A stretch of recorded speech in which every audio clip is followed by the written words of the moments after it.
The second point, though, is that in the letter, it explicitly says that you are not obligated to use that space for its designated purpose, that you can use it to teach out-of-district kids. That is said in your letter. So I would like you to address that, please.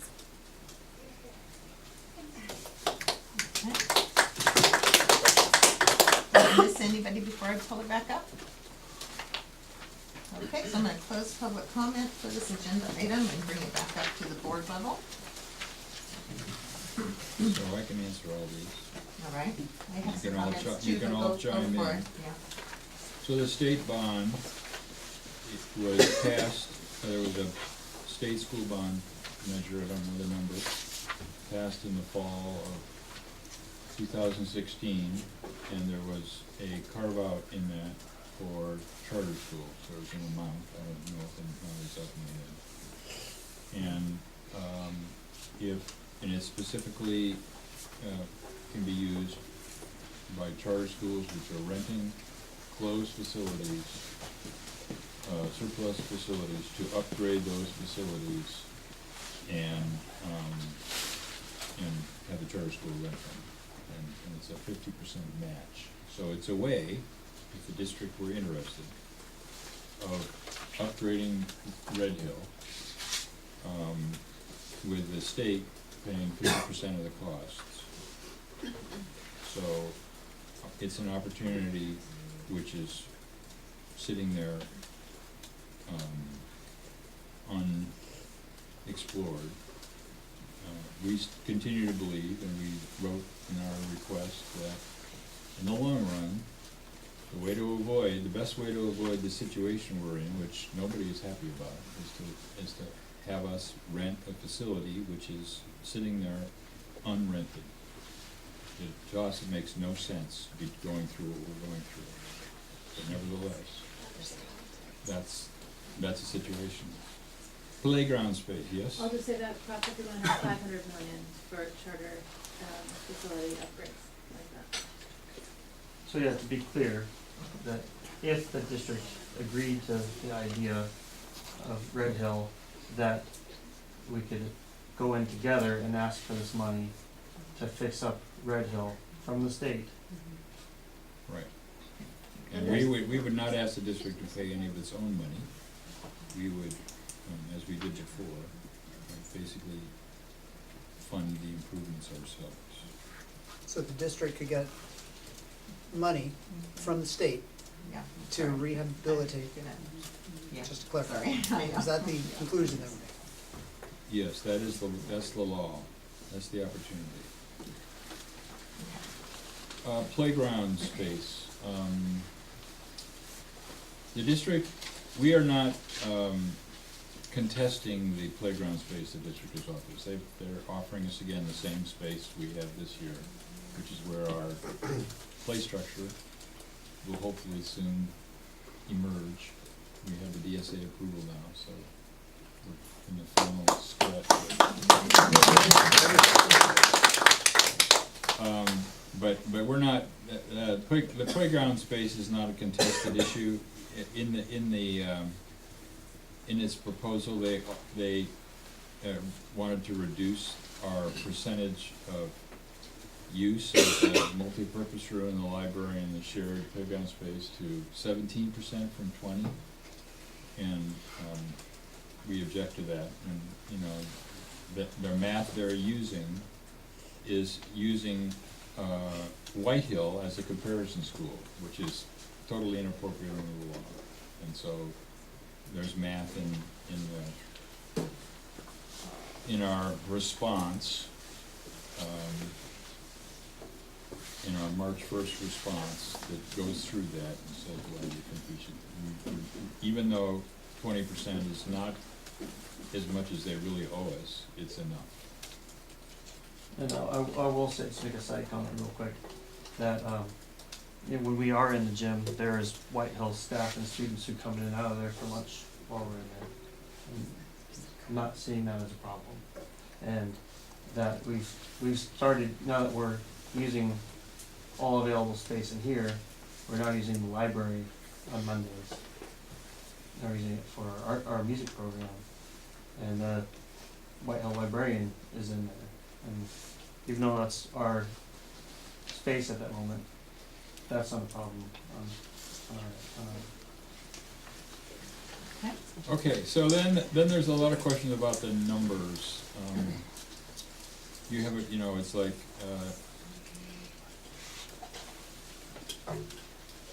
we have 119 current students currently enrolled, and the budget projects 138. That is an average ADA in the budget.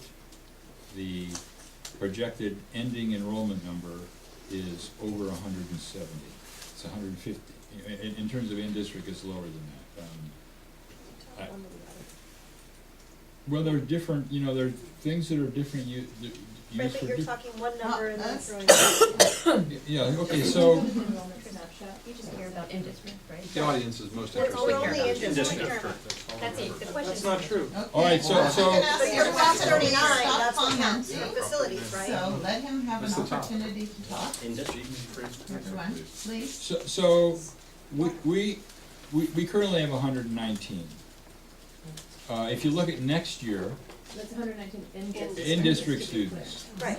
If you look at next year, the currently enrolled students, in-district students, are 103. So if you take out the 16 fourth graders who are in district, or fifth graders, who are graduating, we currently have 103. In the lottery, we had 51 in-district applicants. In the enrollment period we just closed, we had 51 in-district applicants. That totals 154. 51 for kindergarten, or for? 51 total, not just kindergarten, because we have space available in all grades. Next 51 year, new applicants. 51 new applicants that are currently not in the school. That's an in-district. That's an in-district number, so you add those two together, you get to 103 154. And we have, some of which is not material to this Prop 39 conversation, because the way Prop 39 works, we project the number of in-district kids for the, on November 1st. And the district then has the opportunity to accept or reject that number or adjust it. They chose to reject it, they reduced it to like 100. We wrote back objecting, and when they gave us the preliminary proposal, the district, for whatever reason, chose to accept our number of 144, which is 137.8 ADA. So we're really, you know, once we get in, if we get into a litigation situation, there's not gonna be any disagreement about the number of ADA. There's a district ADA which is settled, there's our ADA which is settled. And I think the evidence, I mean, I don't know why the district accepted our number, but they didn't say why they did. They said a lot of reasons why they shouldn't, but then they did. But if you look at our lottery, you know, if we retain our students and we don't get any more in-district applicants, we will have over 144. We will have at least 144 in-district kids. So, Can I just point out for anyone who wants to look at those numbers, because there were a lot of questions, it's one of the attachments to the board meeting tonight. It's labeled 3D, pre-lottery statistics PDF, and it shows you exactly those numbers. How the 103 in district next year gets added to the 51 current in-district applicants for 154 total in district next year, and then compares it to the projection of 144. Okay, so it's there.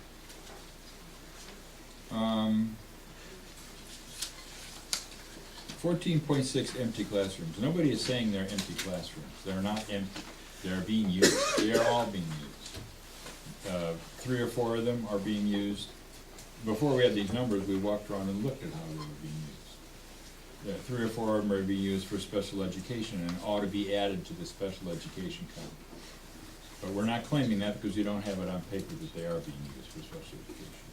They're being used for math labs, science labs, meeting rooms.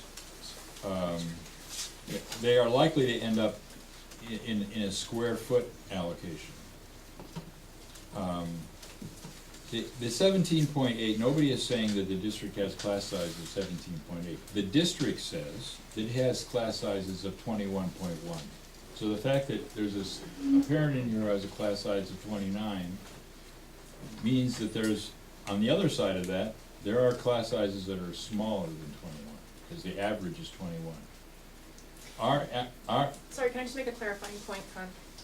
Her, Yeah. That's all right, that's all right, her but child is in middle school, which is being affected, you're counting elementary schools. My kid's Sorry. in elementary. Oh, he is, okay, sorry, but, also, Well, there are empty. Okay, we're not gonna start a bunch of comments, okay? no, The question was, look, but if the district put a Okay. charter in some Yeah. of those rooms and stopped using them for homework rooms, Okay. I'll get to that, then you Yeah. wouldn't count them Let us in that finish year. answering all of our questions, because maybe your comments that you're commenting on might get answered, so. so, Can I do the class size yeah, comparison? yeah. So this is the same thing that we did last month when this came up, so, it's just such a common thing that people wanna say, well, hold on, my kid's class size is higher than I'd like in a district school, and so that must be because of this facilities request from RBC, and it feels like maybe RBC is causing the class sizes to be higher in the district. And so I just wanted to point out kind of the simple math. Financially, that's true. Let's just talk about class size. That has nothing to So- do with Prop 39. So the class size, just to do the simple math on what is causing class sizes to be what they are at the district, right? So this is the total district enrollment. I forget what it's point something, do Yeah, you remember? you don't need. elementary or? This is at the Elementary. 4 comparison schools, which are all Elementary. elementary schools. These are the numbers that came from the presentation that we just looked at, right? So this is their total enrollment, and if you divide it by simply the total number of classrooms, I didn't do 93, because you said we don't wanna haggle over the last 3, so 90, right?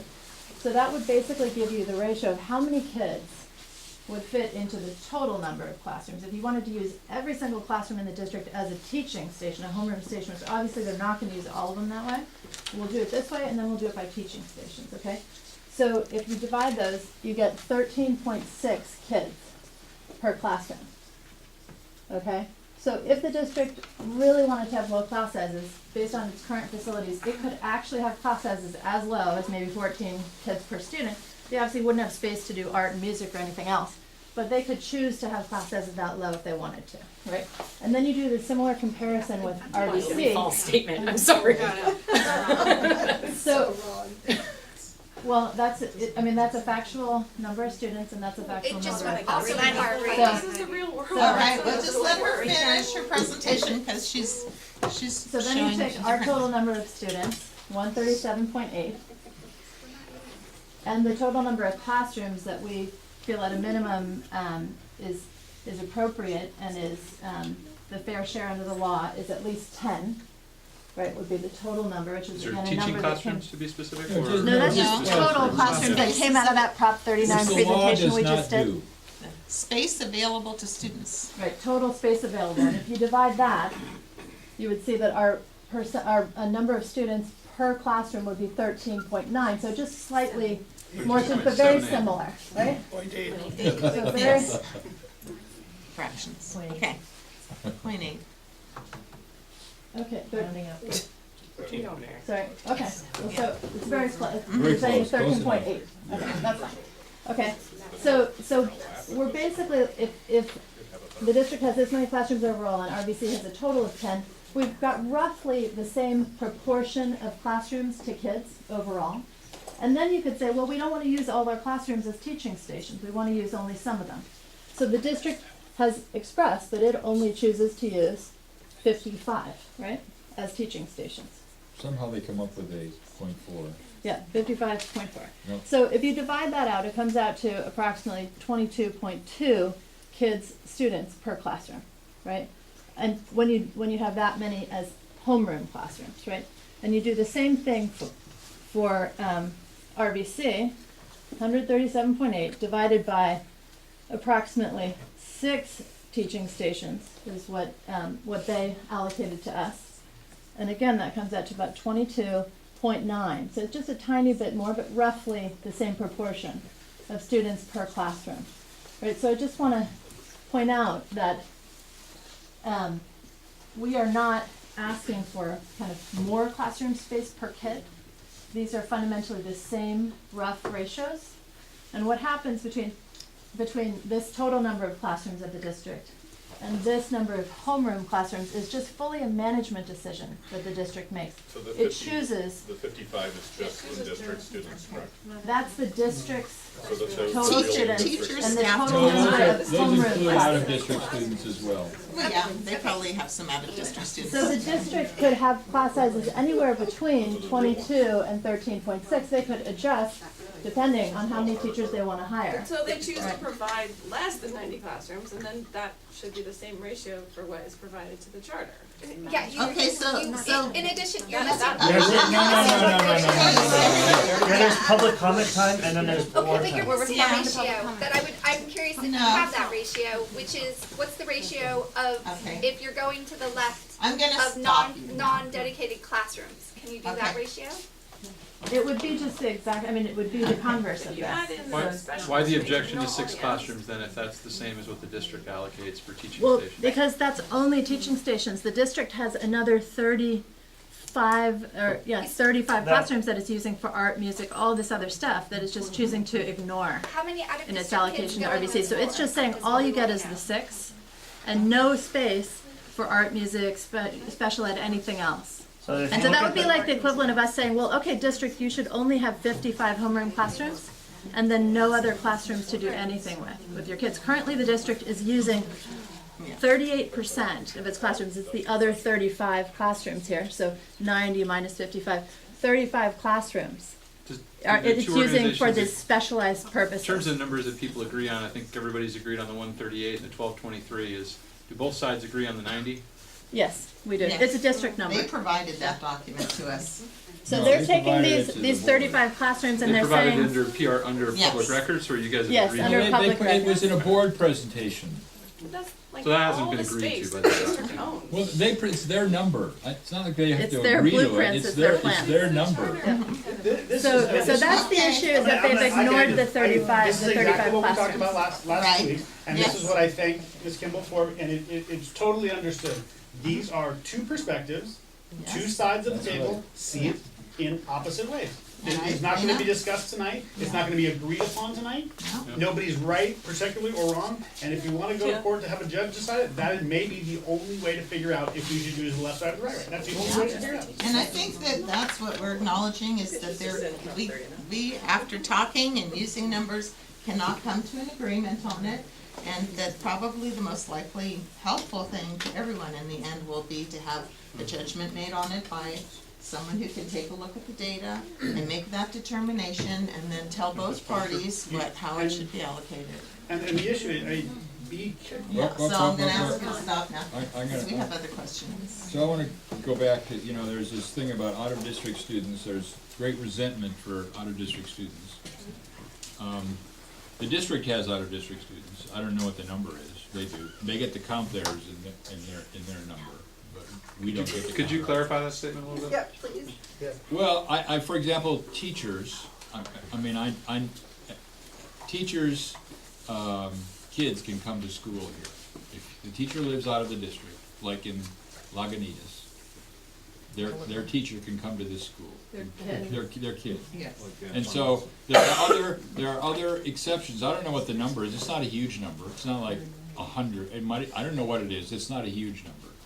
But there are out-of-district kids, just for information purposes, they get to count out-of-district kids in their ADA number, we don't. So, that's one thing. The other thing is, the law requires us, we are operating under the law. We wouldn't exist if the law were not what it is. And we are required by the law and by our oversight agency to admit all kids who apply if we have space. Under Prop 39. Under state law. state charter law. Anybody who goes, Prop 39 is no. separate law. I'm just Oh, yeah, he's gonna explain it, just let him explain Okay. it. so we are required under charter law under charter ed code, to take any student in the state of California who applies, if we have space, after we have provided space to in-district students. That's a requirement that we cannot get out of. We cannot say we don't want out-of-district students. That's not an option for us. That, of course, doesn't fit well with the Prop 39 law, which only lets us count in-district students. So we're living with that. And we are managing that, and we are using the law, as we've explained here, as one way in which we do that. Because we actually have class sizes which are higher than the district class sizes. Our class sizes, our target class size is 24. And most of our classes now have, I don't know what the average is, but it's very close to 24. So our class sizes are actually bigger than the district class sizes. And some of those are out-of-district kids. Yeah. Some 40%. But they are public No, it's school not kids 40%, who it's are- 25, it was 20%, it's not. The point is that the Prop 39 process works. Please, proper we stop. have explained, Stop. we have explained in Prop 39. You may not like it, but that's just the way it is. Yeah. So then there's a question about wait lists. The wait list does not, If we keep getting interrupted, by the way, we're just gonna stop answering questions. So please let us answer them and stop interrupting. the wait lists, you know, is a factor of the law. We don't believe that the wait list is, that, you know, we don't have a lot of space left. We have admitted, I don't know what the number is, but close to 180 kids for next year. And our capacity, I think, is 198. So, the wait list is the wait list. It's required by the law. We have to follow the law. We will take kids off the wait list if people we've offered space to turn us down. But this year, as you'll see later in the agenda, we are making people, just like the school district does, enroll. So, you know, we gotta sign for the CUME. We want people who seriously are gonna attend to be counted over the next few months. I did not understand your 14 divided by 2 question. You know, it was, you know, it's 14, what is 14 divided by 2? The obvious answer is 7, but I don't think that's what you wanted to hear. I don't know if that's what you, That is what. that is what I want to hear. Well, what's that got to do with anything? There's Pull up the 14 slide, I'll show you lessons again. provided to students. No, just tell me. So, this issue about the suggestion of 22 versus 13, how many kids per class, it says on the district slide that the district requires 14 classrooms per school. So based upon their slide, and again, this is the. Yeah, and you know what that's based on? This is the, you know, what is it, statistics, lies and statistics, or what we talked about last time. I Okay. Let him He's trying to Yes, answer. question. He's trying to answer now. Mhm. He Well, just no, said- I really don't understand. I think he's talking about homeroom, so they're saying in order to accommodate the enrollment that they're projecting for each one of the campuses, they need 14 homeroom classrooms to accommodate the number of students. So then he's saying if we have about half of an average school, that we should have 7 homeroom classrooms. But it's not, what I was but you're saying- not talking about any other spaces. Yeah, but I understand. I'm fine with that. Yeah, I know. If you give us 7 classrooms of in-district students, I'm fine with that. And then But you there's all said you this couldn't other do that. stuff. I mean, there's two sides of the law. Right, Right, and they're talking, when they say 14, they're not, you know, Manor only has 12 classrooms Right. now, I believe. But they're not talking about art and music, daycare, and special ed and all the other things. I think, I'll clarify, my point was, they offered 6 classrooms, you're suggesting in the 10 classroom range. That slide, using your math, 14 divided by 2 is 7 is approximately Those are half. apples and Just, oranges. it's not apples and oranges, and just be careful, because you're smart, I'm pretty good at math. You can pick any math you want and create any scenario that you want. That's just That not slide true. doesn't support you as much as you think it does, if you use that slide in the court. Just There are be careful. 90, there are 90 classrooms, there are 90 physical classrooms. If that That's- slide says 14, that's the only No, thing it I know, doesn't. I'm not that It's- smart. No, it doesn't. Okay. I think Well, just to be we are clear, going to let the judge determine that. that there are classrooms, and then there's, you know, I had a son who went to Brookside. He was in special ed, he used the special ed space outside of the classroom. He had art, he had music, there are other spaces that are available, and that is what's at contention here. Your job not to convince us. That doesn't Okay. equal 90. Thank you. All right, so I'm trying to get done here. Yeah. We are not putting, we have looked very hard at commercial space. If somebody wants to go out and find commercial space for us that we can afford, because our enrollment, got dropped by the go public, not charter campus. We don't have as much revenue as we originally projected, and we really can't, at this point, we can't afford $2 a square foot for commercial space. That's unless somebody, some godfather as the district can't either. And so unless somebody comes out with $1 million for us to do something with, I don't think, Christie's working at it, and, she's worked on it off and on, so she has a different I think we're answer. gonna continue looking for private space. I've always been interested in private space. I think it's a great solution. I think the more we grow enrollment, the more financial capability we'll have to afford higher rents. And I think it's something we're always looking into. It does take a long time, so I don't think that I haven't seen or heard of anything that's live as an option that would help us for next fall. But I think it's something we should always be looking into over time. I do think that long-term, the vacant Red Hill campus is just an obvious choice. It's already zoned for a school, it's already got 14 classrooms, and it's not being used. So that's one that we'll keep coming back to. Why not use the vacant elementary school building?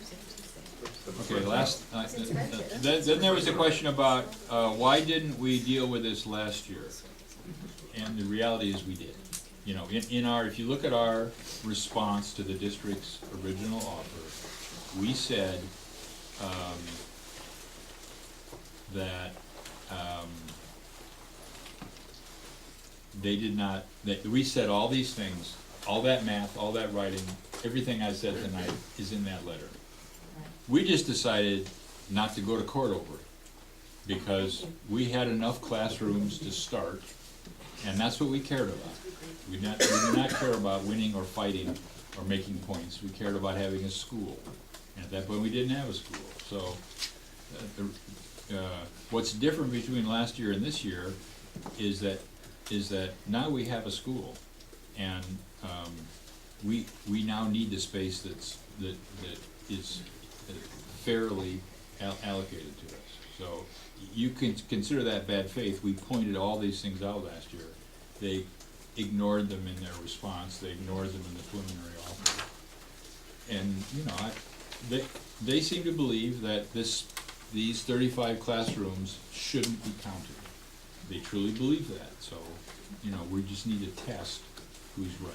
And it's possible we could still find a negotiated solution, but it's not like this point. Now, there was one other point made, and I wrote not used. I think it was my point about in your letter, you explicitly say that while you're asking for this space, for the purpose, because it's being provided, your argument is that it's being provided in the other campuses, that you're under no obligation to use the space for the purpose that it's designated. Right, that is what the law says. So That was clarified in that court case, I believe. Supreme Court. In the Supreme Court case. Just because the district uses its space one way because of its program and its management decisions, that doesn't mean the charter school is bound to do the exact same thing that the district does. So do you intend This is to a, take it and this use is it a, for this is a, out-of-district? this is a methodology for allocating space. And we have a simple point, which is that we're not allocated the space that the law requires. So do you intend to So use it Dan, for actually, I'm not gonna accept any more questions or comments on this item. Our answer to the question is that the law allows us to use the spaces how we want. So if we decide that we wanna use one of our classrooms as a Spanish instruction classroom, we are not prohibited from doing that just because the district doesn't have a Spanish classroom on one of their K-5 campuses. The law says charter schools inherently are gonna have different types of programs than the districts in which they're located. And so therefore, it should be up to us to determine how to use the space, who's occupying the space, whether we end up using something as a homeroom or not as a homeroom, but that the spaces need to be equitable in terms of what's offered to other students at those same comparison K-5 campuses. And so our answer is we determine how to use our space based upon our program. And I don't think that we need to justify how we determine how we use those spaces, but it is our intention to have primarily homeroom classrooms in our school and to have the flexibility of having a couple of spaces so that we can offer our programs like art and music and before and after care, very similar to the district campuses. I think we're done with that I think we covered mostly everything that would be under Prop 39. Some people asked questions, but they weren't really technically related to this topic. So I'm going to keep us moving along. And so this was really a discussion item. This agenda item, there is no planned action related to our discussion tonight. It was really an opportunity to talk about and try to answer some questions about our facilities request. So I'm going to move us on to our next agenda item, which is our budget revision and financials. And I'm going to remind everybody again that we will have an open question time during this meeting, but first there's a lengthy presentation, so we ask for all to be patient while we walk through that, and then we will have some time for the board to ask questions before we go out for public comment.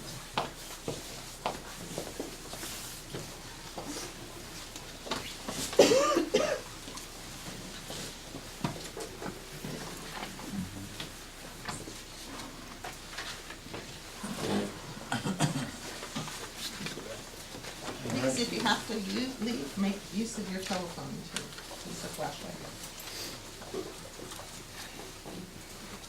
Yeah, when people are asking why we're looking at having lights in front of the school at night. When you go outside, you'll find out why.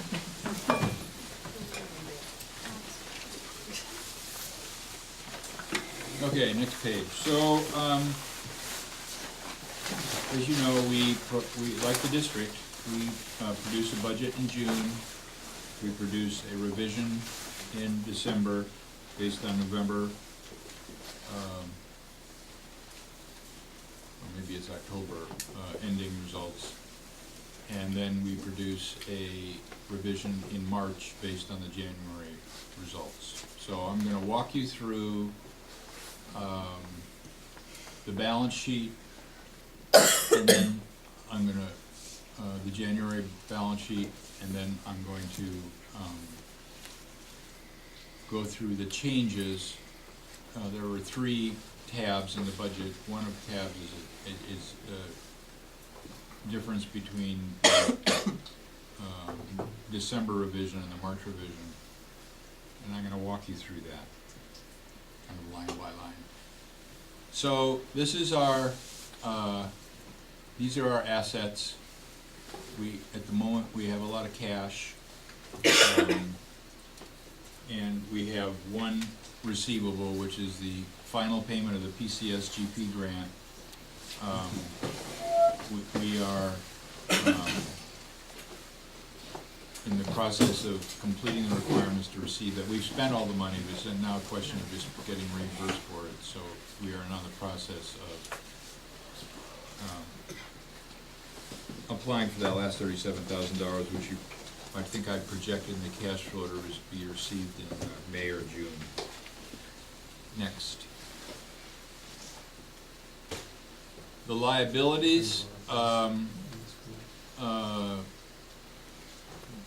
there's some short-term loans to parents in the CCSA for the lawsuit lasted in 2016. And then there are some long-term, there's 2 kinds of long-term debt. There's $120,000 that is owed to families and friends, which is due now in 3 years. And then there's the state revolving loan for $250,000, which we are paying back at $60,000 a year. So that's what those are. The retained earnings is the number that rolled over from last fiscal year in terms of net income, and at the moment we are our revenue is $41,000 behind our expense, and that's largely because the state payments come late in the year. Like our special ed money, we won't get until the last 3 months of the year, as an example, but much of the state money is slow. Just this is so complicated, is that money not counted as a receivable at this point? Can you write that down and ask it at the end? I'll try, I know this is gonna be a lengthy one. Next. So, can't see the right column so good. That poster over